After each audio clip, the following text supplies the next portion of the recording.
Hello and welcome to the Tatiana Show. It is December 20th, 2016. I think it's about the last show of this long year of all sorts of ups and downs. But I'm happy to be here with you guys today. Unfortunately, Josh is ill and he can't join us, but I have a replacement for Josh. My good friend Josie, the Outlaw Wales, will be joining me today. Hi, Josie. Hello, Tatiana. How are you? I'm good. So for people that don't know you, I guess let's introduce you a little bit and then I'll give context as to why you're on the show today, in addition to just coming on as regular guest. Okay. I always hate when this people ask me. Like liberty and I say it. And I make YouTube videos about why good people should be armed. That was one of the first. That's probably what most people would recognize immediately. I think it's really important to protect our First Amendment rights, which is a very important issue and what we will be focusing on today with the guest, First and Second Amendment issues. I lean more towards anarchism. I'm a public speaker, writer. I live in a cabin in the woods like an old cave woman, and that's about it. Okay, got it. So now everybody knows. So who are you writing for right now? Right now I'm writing for the Anti-Media and D10E, which is it's a decentralization kind of a conference. They've had a couple conferences all over the world run by I think Brock Pierce, who is huge in the Bitcoin cryptocurrency movement. Tiffany Madison, Matt McKibben. Yeah, sorry. Okay. I'm like Matt does it now. Yeah. So Matt, are you going to their event in Europe this winter? I think they have something in February.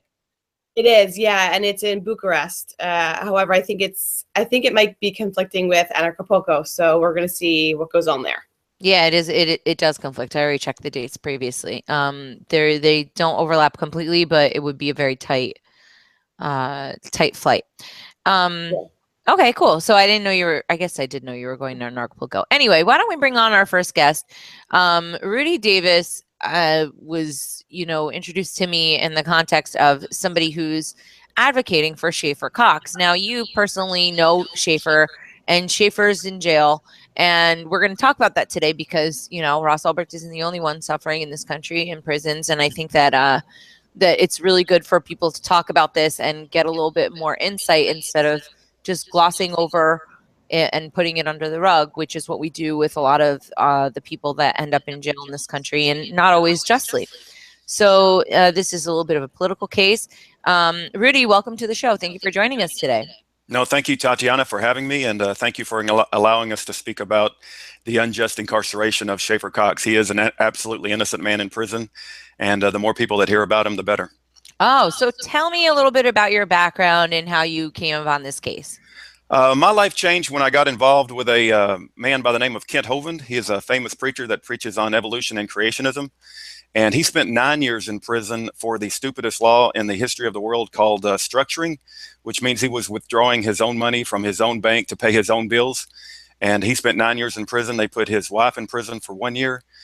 And my wife wrote him a letter in prison, and he wrote us a letter back, and he called us. He ended up calling us, and we ended up getting involved in the Ken Hovind case, and that was how my life changed. I started to awaken to the prison industrial complex, how unjust our judicial system is, and from there, it's just it's been an incredible journey. But Schaeffer Cox was one of our next focus points as when we found out about him and what has been done to this young freedom fighter in our country. So it started off with Ken Hovind, and now we're on Schaeffer Cox, and there are others as well. Like you said, there are many others that have been locked up as political prisoners in our country, and thank God that we do have some people that are speaking out about it.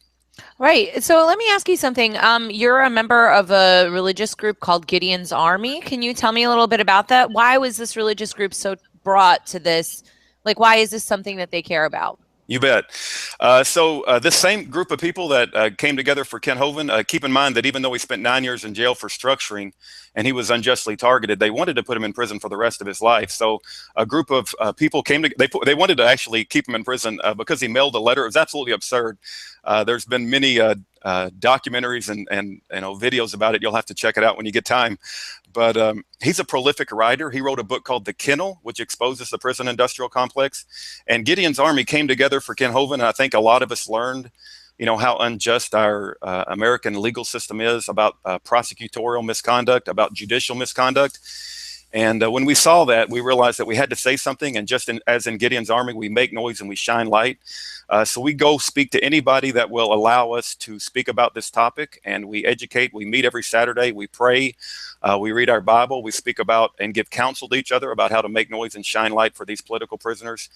And, that's what we do every Saturday with Schaeffer. And we give counsel to each other about how to educate people on Schaeffer's case. Because once there's a saying that Schaeffer often says, and it's when the truth gets out, so will he. When people understand what really happened to Schaeffer and his situation, they will be forced to say something, because it's just so horribly unjust. And I can't believe that we've got to a point in this country where we do have political prisons. Most people don't even know that we have CMU prisons. I don't know if you've ever heard that word, Communications Management Unit. There's one in Marion, Illinois, and there's one in Terre Haute, Indiana. And it's absolutely horrific. There's less than maybe 150 prisoners, and these two political prisoners, there's documents on YouTube called The Secret Prisons You've Never Heard of. They're going to make a movie about Schaeffer's life one day, and they're going to make a movie about this whole situation. And we just thank you for the opportunity to speak about his case, and we want to educate as many people as we can and turn this thing around if we can. Absolutely. I think it's wonderful work that you guys are doing, because a lot of times people who are in the prison system are these sort of forgotten little bastards that no one cares about. And people don't ever stop to think about, is this just, and what do we do with these people? And I think that, our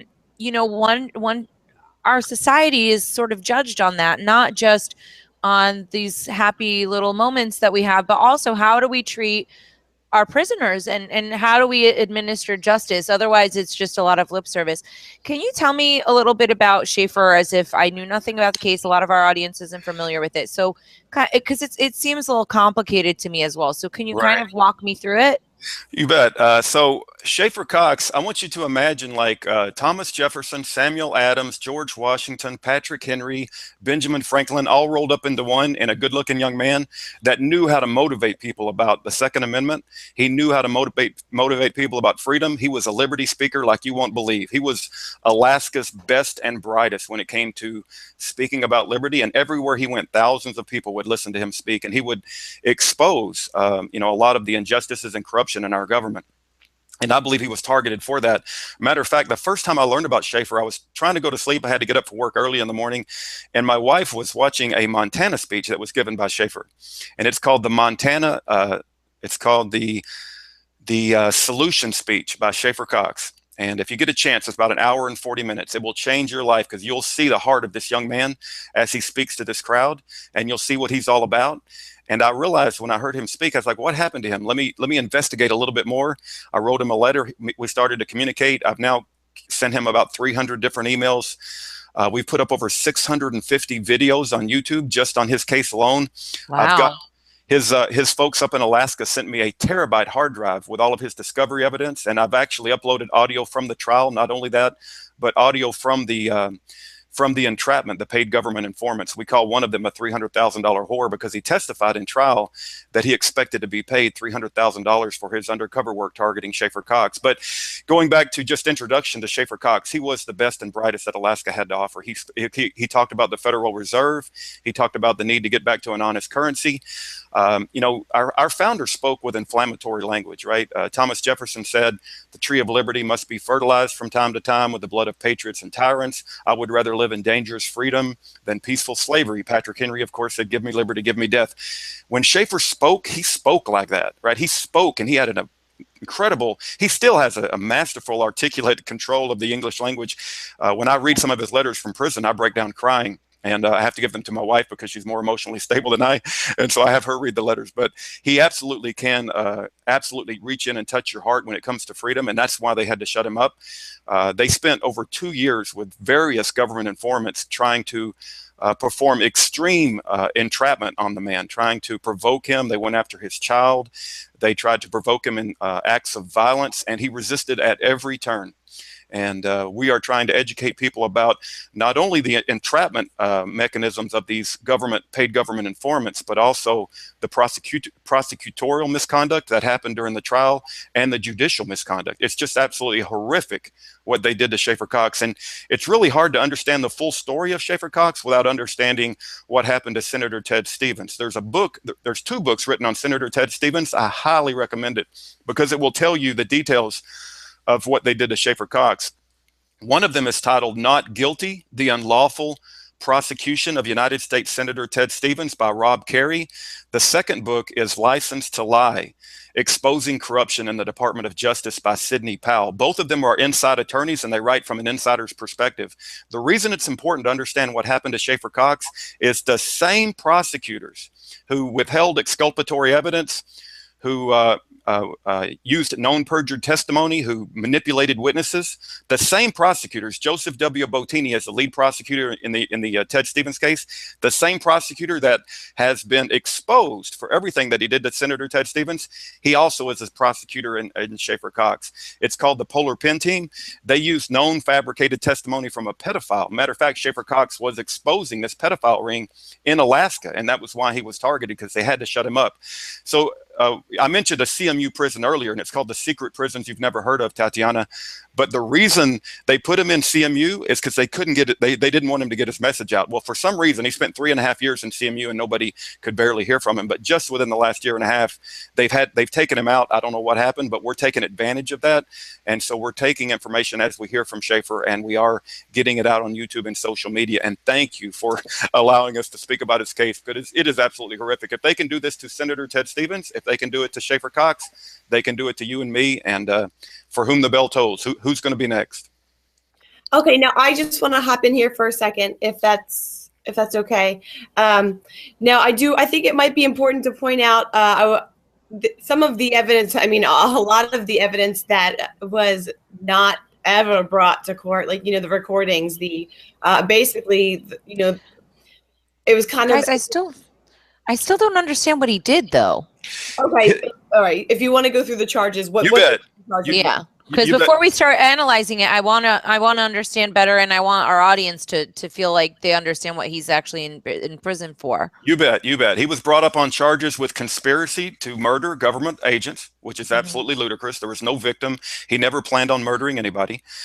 They brought him up on conspiracy to possess illegal firearms. I've got one of an example here. I don't know if you guys see this.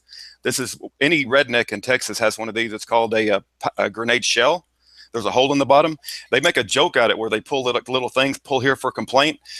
Schaeffer had a few of those, and they said that because he had black powder in a different part of the garage and somebody planted fuses, that he was conspiring to own live grenades. That is absolutely ridiculous. Schaeffer writes a long write-up about all of these weapons charges. He stuck a rubber hose on the end of his gun and filled it with shaving cream, and they said that he was conspiring to own a silencer. That's absolutely ludicrous. You can actually legally own a silencer if you pay a $200 tax, but to spend 27 years in prison for these conspiracy to possess illegal weapons charges, and then anybody that knows Schaeffer, anybody that knows the details of the situation. Matter of fact, Larry Pratt with Gun Owners of America has came out and publicly said that Schaeffer's case is a case of extreme government entrapment. And, so that was the charges, Tatiana, to answer your question. Conspiracy to murder government agents, absolutely ludicrous. He often said and keep in mind, they had hundreds of hours from paid government informants where they were trying to provoke him to violence. They would bring up this plan 2-for-1, where Schaeffer was supposedly going to kill 2 government agents for every 1 militiaman that the government took. Absolutely ludicrous. Schaeffer would often say, I'm going to pull a Gandhi, not a Rambo. He told Bill Fulton, who threatened to slit Schaeffer's throat, and he used a bunch of expletives, that he told Bill Fulton, I've never punched anybody in the nose, and I don't want to start now. And this is after Bill Fulton, who's being paid by the government to provoke him to violence. One of the paid government informants, and people are going to think I'm exaggerating, Tatiana, but one of the paid government informants ran drugs for Hell's Angels, right? And this guy, that's not unusual. That happens, I think. He was trying to avoid his own life sentence. He had a lifetime of cons that he was trying to avoid his own life sentence, and they hired this Gerald J.R. Olson to go after Schaeffer. And so It's just absolutely horrific. It's not only the extreme entrapment, but it's the prosecutorial and judicial misconduct once it went to court. And it's the same team that went after Senator Ted Stevens and has been disciplined. They've been publicly disciplined, but they don't ever get held accountable. I mean, even though they write a book about it and a judge may say, slap them on the hand and say, bad prosecutor, nobody ever goes to jail and nobody ever gets penalized and nobody ever loses any, money. So that's the problem that we have in our society, is nobody's ever held accountable, whether you're a federal judge or whether you're a prosecutor that's gone off the rails, Right. There doesn't seem to be much accountability in my experience as well. Josie, how did you first meet Schaeffer, and what's been your impression of this whole situation? Well, it was actually through mutual friends that I guess we came to know each other, and he was a kind of a supporter of what I was doing, and I was obviously an advocate for his freedom. And it was I think Kat Bleish big supporter, of course. Mm-hmm. Yeah. She connected us some time ago, and that's how I got to speak with him, and we've become very, very good friends. And I mean, I am still dumbfounded at the fact that no one knows. I think that one of the major points in this case is that he's being held in the CMUs, and I know the video that you're speaking of, Rudy, the secret prisons that you've never heard of, and there are only 2 of them, and the one that he's in is actually called it's nicknamed Little Guantanamo, because it's where they put political prisoners. They have the amount of communication that high security prisons filled with convicted mass murderers and just very violent human beings who've committed violence and murder, and they get way more luxuries and communication and just basic human decency than the political prisoners hidden in the CMUs, and I think that's huge. There's, I think, only one journalist that's been allowed within the walls of that. The journalist, I think, who made that right, that talk, who's been allowed within the walls of that prison, and I think that's huge, as well as the evidence that was never brought to court, but it's the reason that the feds went after him. There's so much about this case that is a wreck, and it is a lot like it's like the original Ross Ulbricht case. It's just he was railroaded in court. It was all corrupt feds. It was all. It's amazing how no one knows the facts, and I think it's very important. How long has he been in prison for? About 6 years. 6 years. How much is he sentenced to? 27 years. And just to share what Josie's talking about, the CMU prisons, and that it stands for Communications Management Unit. They want to limit the communications of these prisoners because they believe they have inspirational potential, and that's absolutely right. Schaeffer is has inspirational potential, and it's absolutely horrific that we have political prisons right here on American soil. And I think the government believes, I don't know if you guys remember the MIAC report that came out, I think it was in 2009, but it targeted people that flew Gadsden flags, or that believed in Ron Paul, or talked about the Constitution incessantly, or believed in the Second Amendment. But the MIAC report went out to I think it was the Missouri law enforcement officials, and then it got distributed to law enforcement officials all over the country, and it labeled domestic terrorists, not as Muslims or radical, people over in the Middle East. It labeled domestic terrorists as freedom believing people, right here in America. And they believe that those are the biggest threat to the American government. And in actuality, they're right. Because when our message of truth gets out, and when Schaeffer's message of truth gets out to the American people, they will fall. And so when they label us as domestic terrorists and a danger to their establishment, they're absolutely right. Because we want to reestablish, the foundation that this country was built upon, and that's built upon our freedoms. And, that's what Schaeffer was all about. And so they had to silence him. It's all about silencing his message. It's remarkable how the PR spin of the whole entire country is that it's, the land of the free, home of the brave. We have all this justice. And it's absolute utter nonsense, because when you say they label us as terrorists, that's a scary thing to say, even for me who's used to that, right? To hear that. But the reality is that these people, yourself included, and all these different people that are fighting for freedom, they're certainly not terrorists. They just want to bring back things to the values that were what this country was founded on. So it's very unfortunate to see people being miscategorized just for wanting to stick to the Constitution when this is something that most politicians swear an oath to uphold. Yeah, amen, amen. Completely bizarre. Tatiana, I'm the friendliest guy I've ever met. I really am. I'm very easy to get along with. I don't consider myself a domestic terrorist, and yet I've been visited by the Secret Service at our front door. We videotaped the whole thing. FBI and U.S. Marshals recently visited us about 2 weeks ago. The IRS, through the actions of Lois Lerner, sent us bills for $25,000 that we did not owe. We got past the whole thing. Immigration's customs enforcement brought us up on random citizenships audit. And all of this started when we started to speak out for liberty, the Constitution. We're a very big advocate for the birth certificate as a forgery of our president.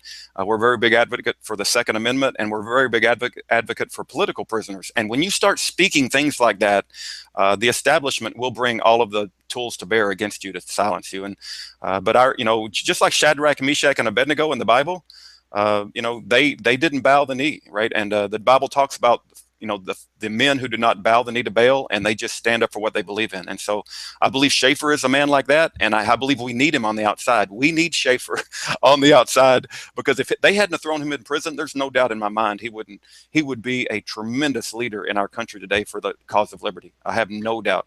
Has he been able to write or do anything from the prison that would kind of help him be, have his work read? For example, Ross Ulbricht, he just posted a blog a couple days ago. It wasn't a blog. It was like a letter that he sent to his mom reflecting on his time there. I found it to be very, very inspiring over on freeross.org. But does he have any of his writings anywhere that people can get a little bit more familiar with him? You bet, Tatiana. He is a prolific writer.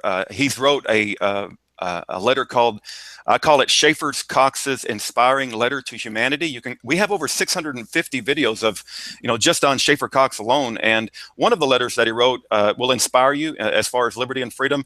But he's literally written dozens and dozens. The latest letter that he wrote about living a wholehearted life absent of fear, it made me cry so much. I felt like a little baby reading his letter. But he talks about how men and women of this country have to lose their fear, and that actually when we live our life with fear as a part of our life, it's basically equivalent to a prayer to Satan, that Satan revels in our fear, and that he encourages all of us to drop this fear that we have of the government or any sort of overbearing tyranny that seems to be going on in our land today. But he has written many, many things. Those are just a couple of examples, and we try to put them all on YouTube. And he is a very, very good writer. So yeah, where is the central location that people can find out about this stuff? I would say the central location is freeschaeffercox.com is a website that's put together by his friends up in Alaska. And on that website is a YouTube button, and it will take you to a playlist where my wife and I have uploaded 650 videos, and every letter that Schaeffer wants to be made public, we upload in those videos. Now, when you're looking through 650 videos, it may be difficult to find, the particular ones of the no fear letter that he actually. The no fear letter, just search for the word Ruth, because what happened, there was a little girl, and I happen to know this family. So this is a real girl with a little girl. She had a dream, because the little girl's family is big in the prison ministry too. And she had a dream that it was a nightmare, that she woke up and she was sentenced to 12 years in prison. And it was for no cause. And she was panicking in this nightmare. And she wrote a letter to Schaeffer the next morning when she woke up. And she said, I think I have a little clue on what you feel like, Schaeffer, because I had this nightmare that I was sentenced to 12 years in prison, and I was panicking and I was in a nightmare. Schaeffer responds to her, and he writes back to this little girl about, how she should deal with that dream that she had. But if you look up Schaeffer Cox Ruth, No Fear, I believe you'll find it. But I would say the YouTube videos are the best place to look. And I know that's a lot of videos, but he writes so much stuff, it's just hard to categorize. So that would be the best place. And then you can always send me an email at ruddAvis@yahoo.com. ruddAvis@yahoo.com. And I do my best to, point people in the right direction and things like that. Now, I have a quick question. Are there links to the actual documents so people can read them? Yep. Well, we haven't scanned him. Here's the deal. He writes so many letters, and we have about 12 prisoners that we're helping, my wife and I, and we're not any part of any organization, right? And so I've got boxes that are labeled for Schaeffer, and in those boxes are hundreds of letters that he's written. I've got boxes for other political prisoners, and so we just simply can't scan those letters and electronically upload them to the internet. Now, what we have reached out, and we've tried to find some people that are helping, asking some people to help us with that, but we're not at that point yet. So all of the letters that he wants made public are on YouTube, and they're read into YouTube, but they're not electronically available a lot of times. So that's unfortunately the case. We're operating on a shoestring, and we do the best that we can. Oh yeah, just checking. Good job. I think it's remarkable that so many people are coming together to help all these poor souls locked away. It's very encouraging. It's also very, very sad. What does the trajectory of this look like? What are the next steps? You know, how can people help? What's going to happen to Schaeffer? Is he going to get out of there? What's the story? Well, he's got an appeal coming up in February, and we're praying for that. We're praying that his appeal goes well. I'm sure you've heard the statistic that America has 4.5 to 5% of the world's population. We have 25% of the world's prison population. So we do have a prison industrial complex that's motivated by greed.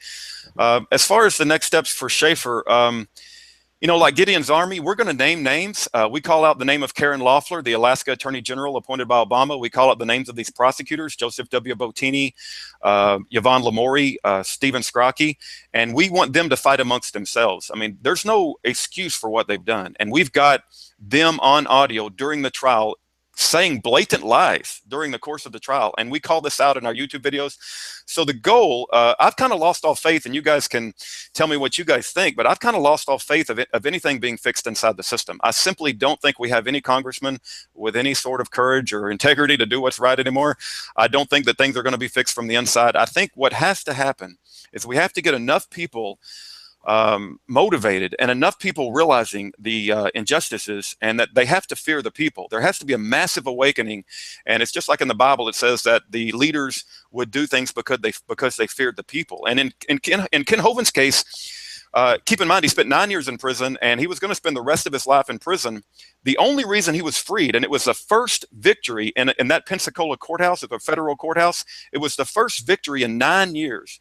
And the only reason that Ken Hovind got the victory in his situation is because that courthouse was flooded with people that supported Ken Hovind, and they showed up, and I believe they felt enough pressure that they let him go. And I think that's what's going to happen with these other political prisoners. I simply don't have faith it's going to be fixed from the inside. I don't really have much faith that it being fixed on the inside, although it is very, very overwhelming and very daunting as a task, and also keeping people engaged.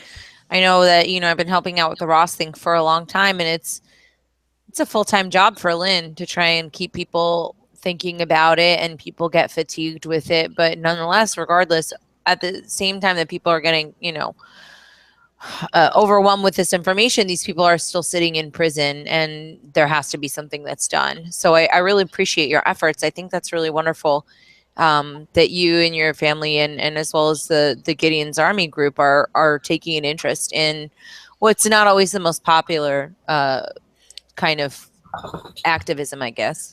Right. And it does take a lot of effort, you know, and you're absolutely right. And, you know, I respect what you're doing for Ross. I've heard about the Silk Road and, you know, his situation. My wife just recently brought me up to speed with that.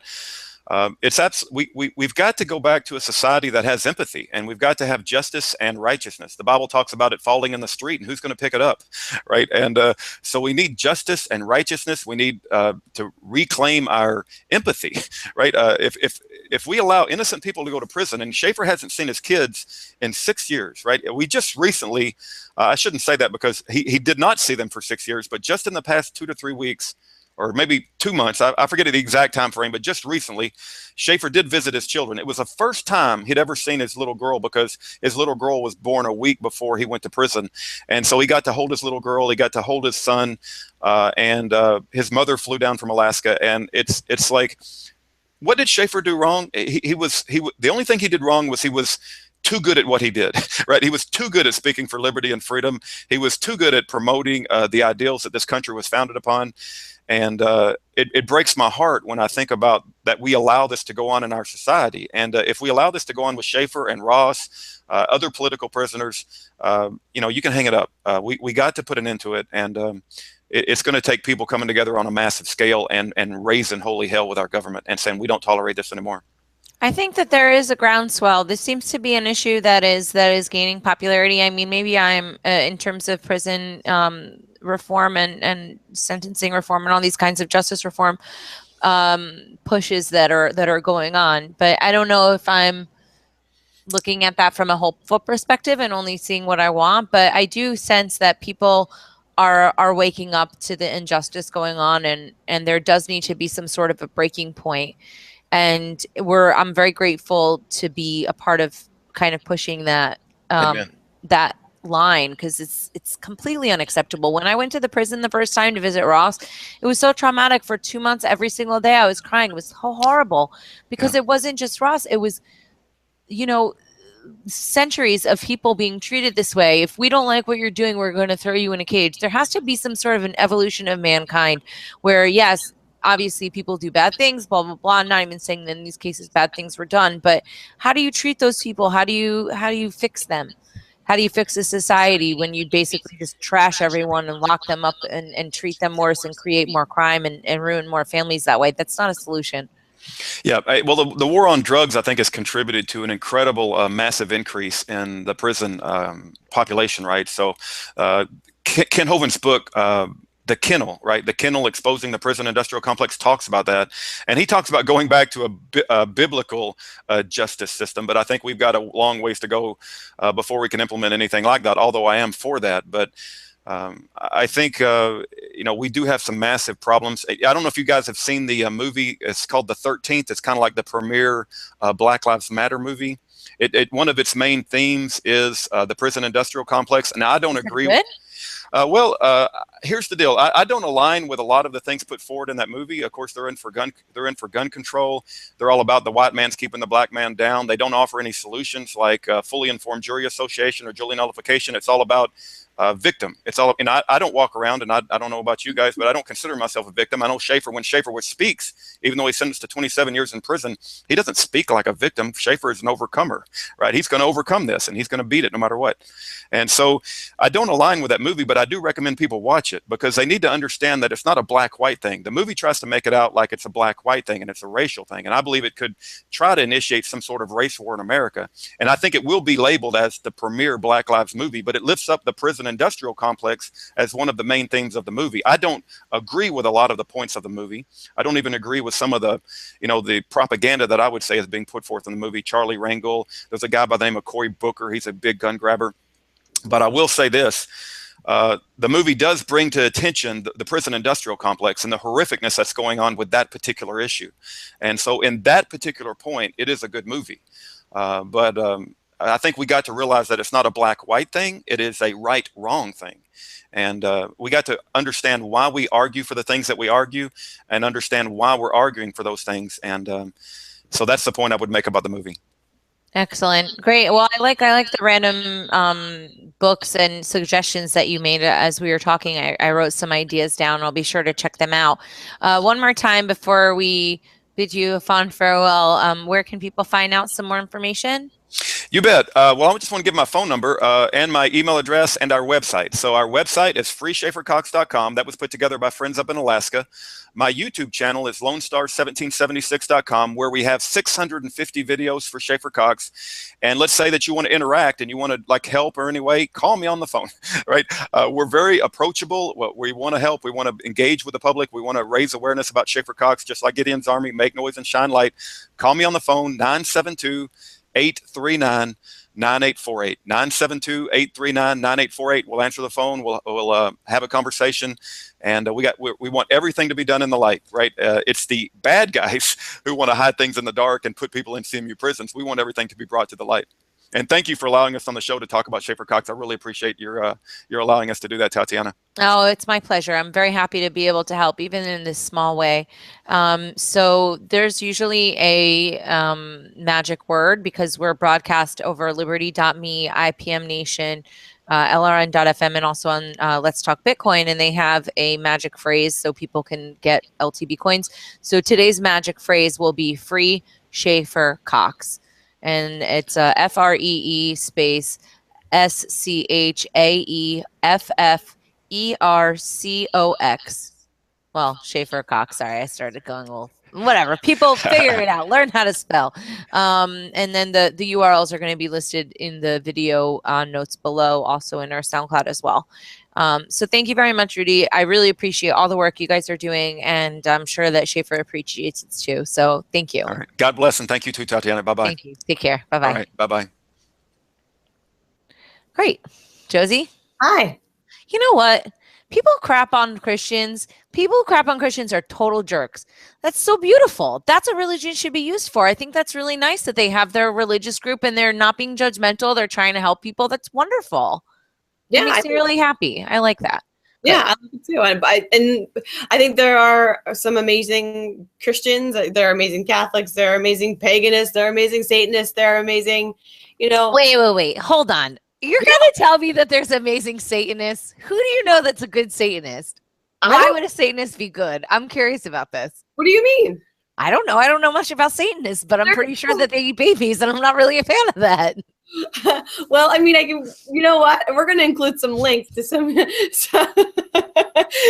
I'm being serious. We're going to include some links to good Satan work. Yeah, I'm not kidding. Absolutely. Because I think, there are good and bad people. You bring to a religion what you are inside. That's what you bring to it. Just there's that amazing phrase that just standing in a garage doesn't make you any more of a car than standing in a church makes you any more of a Christian. Okay, that's pretty funny. But I don't know. I don't know if you're well informed enough about Satanism to make the claim. I don't know. And you're also hijacking my nice little moment of bonding with the Christians by being like, but Satan's cool too. I cannot contribute All to right, this. wait. Reverse. Let's go back and do it again. Say it again. I think it was so nice that there is this Christian group that's helping out all these poor prisoners. I really admire their work. You know what? I do too. I think it's so great. I really, it's amazing. Brian in the background is writing "Hail Satan." I don't subscribe to this. Be gone. Anyway, regardless, I think it's really good stuff. So, what else has been going on in your world? You've never been on the Tatiana show. We're hanging out on New Year's Eve, which is, I think, very exciting. But maybe that's not exciting to our audience. What's been on your mind lately? What's going on with the world? You're always very well informed about the news with your work, of course. So what are the hot stories right now that we should maybe talk to people about? Everything, honestly, nothing is real anymore. Fake news is fake news is fake news, and then this is fake news and that's fake news. There's just a huge attack on alternative media. What a bunch of crap. What? What a bunch of crap. It's so irritating. I mean, it's the most fake news people calling. I'm like, I don't know everybody fake news. That you're like referring to, but if we're going to dive into my personal life, I'm going to need to take a minute. No, I mean, yeah, do you mean actual fake news? No, I mean like Fox and CNN especially talking about the fake news that they didn't even research the websites that are written by some random lady who's a leftist who decided that all these websites were fake. Not even a legitimate vetting process, but basically being able to, have everybody fight against each other. Sorry, my mom just wrote me in about my grandmother and I lost my track of my train of thought. So anyway, yeah, I don't know. I'm just saying the accusations of propaganda from the propagandizers is hilarious to me. It's completely ridiculous. But there's no standard in alternative media. And this is something that you and I have discussed offline privately. So I think it's sort of a compelling and clever way of tricking people into not believing in things because it's easier to just get over, when I would read alternative news, sometimes I get really overwhelmed and I kind of shut down. So I can imagine for somebody who's not as interested in that, how overwhelming it must be to watch, Alex Jones yelling at you. You're like, oh my God, get me out of here. Even though there's some good information in there. Okay.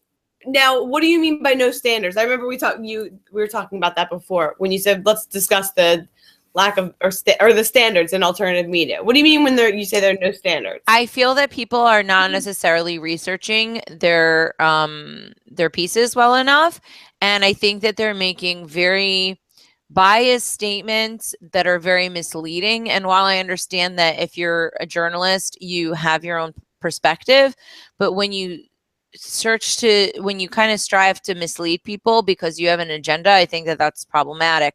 So when we talk about a lot of these, alternative news conspiracies, for lack of a better term, because I think that's actually quite insulting and ridiculous, but you have to have some measure of restraint in order to be more effective in communicating that. And I'm not sure that all of these citizen journalists are doing the appropriate amount of research. I think some of them are doing a far and beyond better job than mainstream journalists would be doing, but that doesn't happen. So the people that don't really, run a spell check and fact check, they end up making everybody else look bad. So I don't really know what can be done about that, but have you had any experiences? Drives me crazy, but yeah, no, it actually had, I know from my experience, I have worked, I've written for, sites that really have no standards as far as, really, citations and breaking your own story. I mean, actually going and breaking a story and looking for the information yourself. Whereas the anti-media, I have noticed it's a much more rigorous process. Hi, Kat. Hello, kitty. Sorry, she's all alone. See everybody? Look, it's a cute cat. It's a very rigorous process at the anti-media. What is that process like? If you could give people tips and tricks, how can people, I love that there's all this citizen journalism going around. I think it's really awesome, but can you give people, what would be your tips and tricks? Because you're pretty by the book kind of girl in certain ways.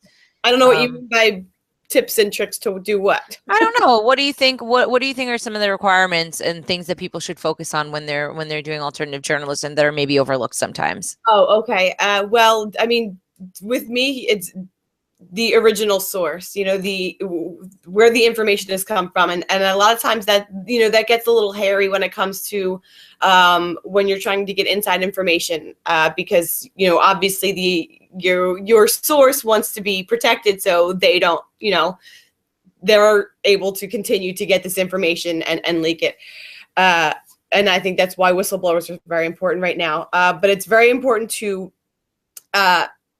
documentation. I mean, official documentation that is, and I know it's horrible, but even, statistics, government statistics, government documentation. When someone says, oh, well, this is happening. Okay, well, how do you know that? Now, follow that trail. And if it's, a site you've never heard of that just seems like kind of an opinion and maybe hearsay, this and that, obviously that's not true. It's a lot like common sense. Now, it's exactly like common sense. But when it comes to actually writing the story, we go through a very rigorous process. We make sure that unless it's an op-ed, excuse me, every single thing, everything that we say has to be backed up. It has to be proven. We have to hyperlink the proof to that. Like there are no exceptions to this. And if we don't have exact proof, it's okay, according to so and so, this is what's happening. Could be true, could not be true, but this is what it means if it's true. This is what it means if it's not.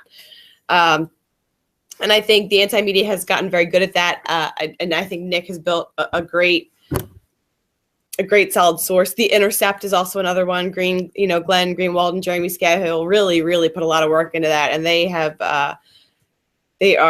and while a lot of it may seem biased, it's biased against dishonesty. It's biased against dishonesty, tyranny. I can't help but be biased against that. So when you are reading a site, now Google AdSense, every site now they turn you off. I get on to CBS News, which I don't always like to do, but sometimes you have to. And just the advertisements are insane.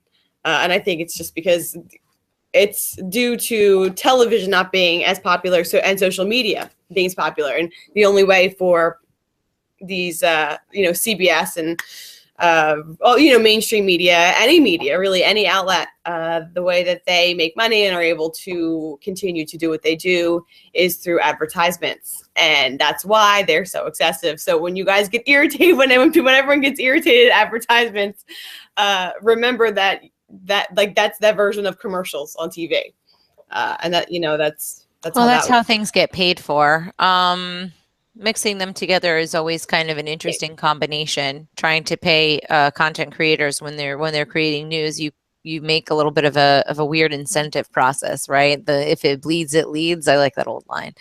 So you don't always necessarily get the most accurate picture, but you know, they're making some blockchain solutions to kind of revolutionize the way that news is consumed and to help people, I guess, get more accurate news. But I don't really know too much about those kinds of things. They're sort of a little bit in an experimental phase, but maybe in 10 years we'll have more reliable news sources and more diverse news sources.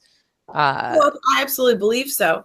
The only thing is, I think there's a way around it, though. You know, it's for myself personally. I find that, you know, every once in a while I may have to write a ridiculous story about Lady Gaga, you know, saluting the, you know, doing she opened for Hillary Clinton on Hillary Clinton's last night. And she did the High Hitler thing. And I mean, dressed almost identical. How appropriate. Exactly. And a lot of the media outlets were like, oh, you know, leave her alone. It was because Michael Jackson owned it. Yeah, Michael Jackson owned it because he was obsessed with Hitler and bought everything Hitler. Like, wait, really? Yeah. I didn't know Michael Jackson. I don't like that about Michael Jackson. It was almost from he was fascinated by him kind of a way. Like he said, that's another rabbit hole that we can go down. That would actually be a really fun show to talk about, because that's really Michael Jackson. I think we were a little late, but I was very, very sad when he died. Okay. You were in? My friend Wendy was also very sad. I wasn't really big. I was never big into Michael Jackson. He didn't affect my life very deeply. He was an interesting guy, because when he passed away, it was so tragic the way he died. It was just so pathetic and depressing and sad. And they were all like vultures just waiting to pick his bones off of the, you know, pick his blood off the carcass or whatever the expression is. And it was really, really depressing to me. And, you know, then you start looking at a lot of those old YouTube videos where he was this exalted musical figure that really didn't have a chance for childhood, you know, which is not to be understated. Obviously, his life was kind of spent trying to deal with that.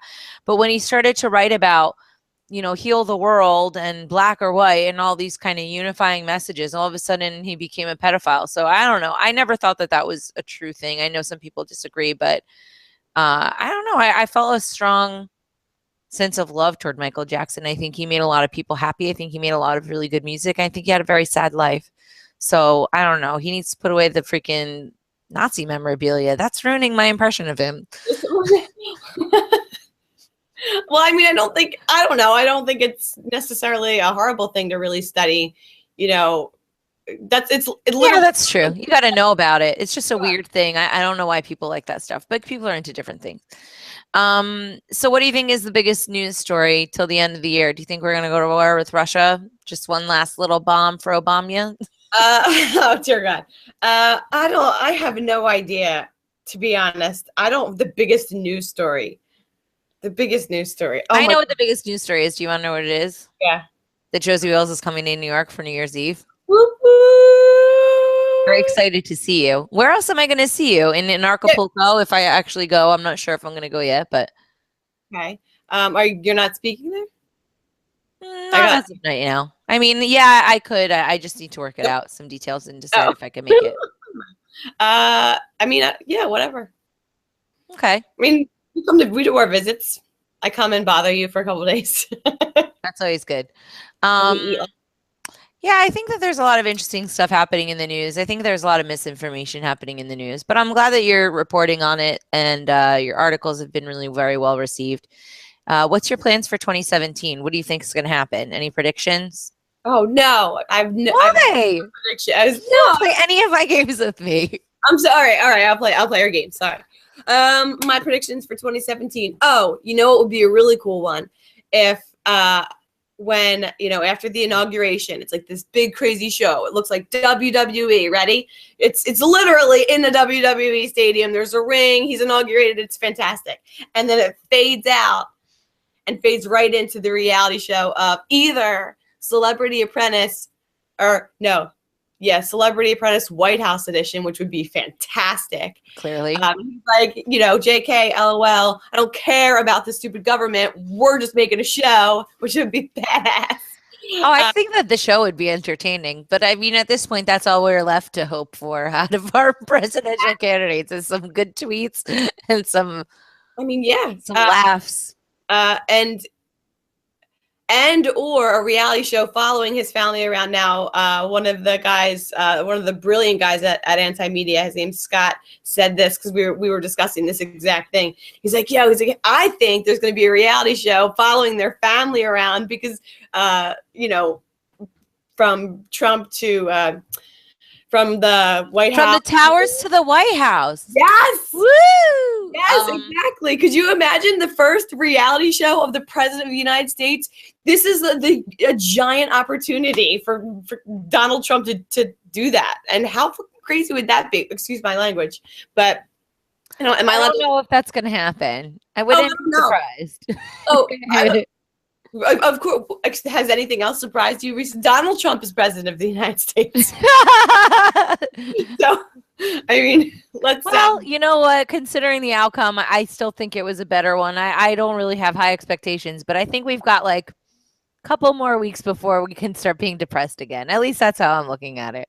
I think there's a tiny little ray of hope. Maybe he'll be all right. Probably not. Government sucks. Inherently wrong. I mean, you know, I'm with you, but still better than Hillary.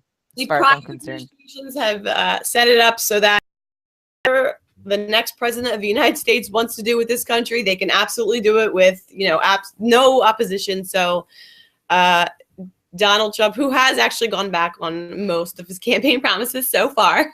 Yeah, well, he's not in office yet, but yes, that's true. He said some I don't really pay that much attention to him. I just hear random stuff, and I don't like the general vibe toward Donald Trump that he's just Satan all the time, so hardcore pumped into people. I think that it's a little too much for my taste. You know, it's like, give it a rest. Let's give him a minute. And yeah, I mean, hey, he talked to Judge Knapp about a judicial pick. That's good. Yeah. It's like something, right? I mean, I can't imagine Hillary Clinton talking to him and saying, hey, who should I pick? You know? Did appoint Elon Musk to his little cabinet, I think. Peter Thiel. Yeah. It's got a couple good people. It's not terrible. I mean, yeah, it's probably going to be bad, but I don't know. I'm choosing to be optimistic. I mean, I think we do have to wait and see. I think what most of the people are really upset about is the language, is the inflammatory language that he's used on purpose. And I think that's understandable because, I mean, I wouldn't work for someone who spoke, like I wouldn't want him as a boss if he spoke to me. Like I would not want you get fired, Josie. You're fired. Good Lord, you're so right. I would be, because I'd probably punch him in the face. I don't see you lasting very long at a position with the Trump institution. No, but I think a lot of people, the way that he handles himself, and he just has, the division he's caused, everyone's caused division. This year the last couple of years have been so incredibly polarizing, and people what I was going to say is that he's not the only. That's why. Not the only one. He's a huge part of it. But is that what he's saying, or is that the way that the media is spinning it? Because I've got them saying that he said something, and in context, it's not nearly as bad as them taking it out. And also, I don't pay that much attention to him. I guess that's why I don't hate him as much as other people. I don't really have. I don't even think I hate any of them, because politicians are all gross to me. So they're all just in this category of disgusting. All of them are gross. Got it. Yeah, like when he says drain the swamp, I'm like, okay, well you're gonna have to drain yourself because you're all fucking disgusting, and I'm sorry to curse, but it's it's a passionate topic. I don't know what the cursing policy here is, but I've probably cursed before, so you know, whatever. You were praising Satan earlier, so you've lost all your Christian viewers. Yeah. I don't my Christian viewers. Bye. So no, I'm not laughing at it. I'm very sad about all the Christian viewers that I've just lost. I don't even have viewers, Tatiana. This is your show. So, oh crap, you've lost them. Sorry. Thanks a lot. Great. Now everybody thinks I'm a Satanist. No, they're all politicians are liars, crooks, and thieves. That's all. That's what it boils down to. And you never know what they're gonna do. They're being pulled That's a really positive way to end the show. In hopes of 2017, remember, all of your politicians are scum. It hasn't been a running joke for 2 decades or two centuries for no reason. Oh yeah. I mean, look, I'm not a fan of them, but I am hopeful. I don't know, not because of Trump being president or something. Because what I like about that happening though was that I think a lot of people voted for him not because they think he's so spectacular, but because they wanted anything better. Anything would be better than government. So to me, that mind opening, cracking open their vision behind the curtain and seeing that there's all this corruption in the news and blah, blah, and in the DNC, even the Bernie lovers, they're all pissed. I love it. That's great. That means that they're primed to be thinking about a different solution other than government. And I think that that's fantastic. I think Bitcoin's going to kill it this year. I think my new album's going to be good. I think our New Year's is going to be really fun. No, I want to say one more thing because I think you might be a little wrong on one thing. What? I know. Because the Bernie lovers and the people who are thinking about, a solution other than government are the ones who called for another vote from the government to get Hillary elected, which is government. Yeah, but not all of them did. Okay, so let's say that there's 100% of idiots, right? And I think that that about 20% of them can be converted. And I think that that's pretty awesome. Yeah.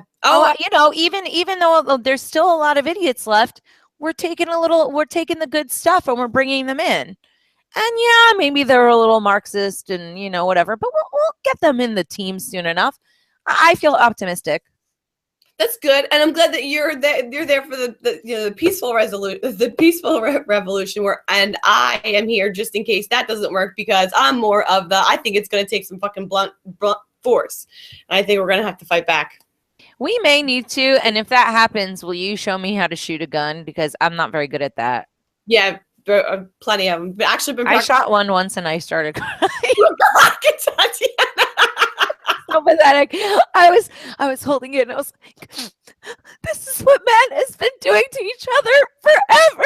Oh, it's an instrument of death. I was so sad. Oh my gosh, I'm a firm believer in gun rights. Like I want a gun. I want to be able to kill somebody if I need to, but I find the whole process to be very revolting and on a level, like what? We are literal opposite people. Why do you get off on the idea of killing people? What the hell? No, the idea of it being able to defend them, being able to defend yourself and learning how to do it, and just I was excited to do it. I honestly prefer stronger weapons to the little handguns. I'm like, whatever it is, give me it. I thought you were going to insult me as your friend. Like, I prefer stronger friends. I would like to be able to defend myself. I'm just saying that I'm probably not the best person to be in charge of a firearm. You can comfort everyone. I'll sing for them. I'll be like, hey, Bob, grab my rifle. I'm going to grab my Gibson. Yeah, you can cook all the eggs and stuff, and oh my gosh, what? No, rock stars don't make breakfast. What the hell are you talking about? You have to. We're gonna have to work out these details. Someone's got to be barefoot in the kitchen. Okay, well, anyway, listen, Josie, it's been a very fun conversation. Nice way to finish out the show. Hopefully people at home don't think that we're insane. No, we are. Well, yeah, but just not for having this call. Before we go, I wanted to give some props and some shout outs. So in Acapulco, if you use the code Tatiana, people can get 10% off. You can go see Josie. Probably not me, but maybe Josie. The BitcoinCPA.com is my friend Kirk, who is helping me with my taxes. And if you have Bitcoins and you want to do your taxes properly, you need to talk to them at the Bitcoin CPA because it's a nightmare.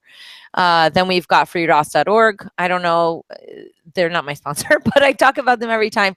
I know that people are buying Christmas presents right now. So if you go to the freeross.org site, there's an Amazon button on there on the left-hand middle side of the page.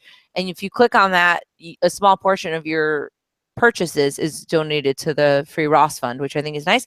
And also people can go to Crypto Compare to find out their latest news about all things in the crypto space. And cryptomediahub.com is my company. So if people want to find out about PR, marketing, advertising to this beautiful community, I'm your girl, and me and my staff will help you. Where can people find out more about you, Josie? I don't know. The Satan Society is going to be sending you some postage. So how can they contact you? They're planning on sponsoring you for 2017. I don't know. Twitter. Go to Twitter. Go bother me on Twitter. I don't even know What's your Twitter handle? Hold on. Oh my God. Josie the Outlaw 1. Oh, okay, fine. The number 1. Okay, fine. All right, great. Well, thanks everybody. It's been an awesome year. Thank you to everybody who's helped me put on the show this year. Josh, buddy, I hope you feel better. Josie, I love you. I'll see you in a couple days. Thanks again to Rudy, to Schaeffer and Ross, and to all the other people in prisons. We're thinking of you and we're not giving up.